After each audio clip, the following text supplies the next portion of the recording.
ত্রিপুরার আমতলী থানা সংলগ্ন বাইপাস সড়কে রবিবার বিকেলে একটি যাত্রীবাহী অটো আচমকা নিয়ন্ত্রণ হারিয়ে উল্টে যাওয়ায় এক ভয়াবহ পথ দুর্ঘটনা ঘটেছে। এই আকস্মিক দুর্ঘটনায় অটোর ভেতরে থাকা বিকাশ সরকার নামে এক যাত্রী মারাত্মকভাবে জখম হয়েছেন। জানা গেছে, আহত ওই যুবকের বাড়ি লঙ্কামুড়া এলাকায়।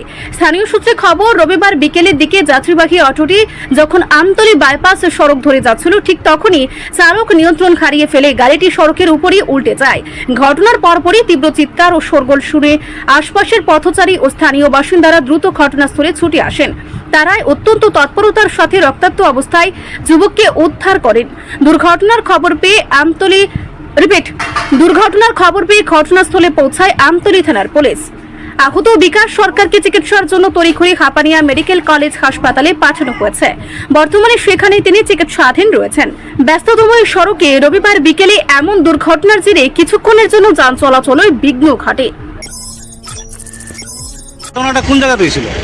ঘটনা তো হয়েছে, আমরা কল করছি, আমরা আমতলী আছে থানার সামনে, আমতলী আছে থানার সামনে।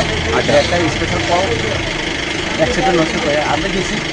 গিয়ে দেখার পর আমরা তো দেখছি না ঘটনা কি, কিন্তু লুকটা পড়ে রয়েছে, ফ্যানটা অলরেডি বাড়িয়ে এই দেখাটা, তা আমরা সঙ্গে সঙ্গে নিয়ে আসি।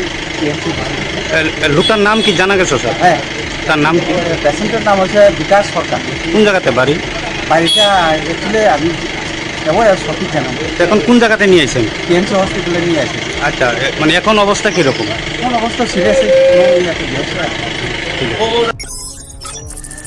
রিপোর্ট সংবাদ প্রতীক্ষা।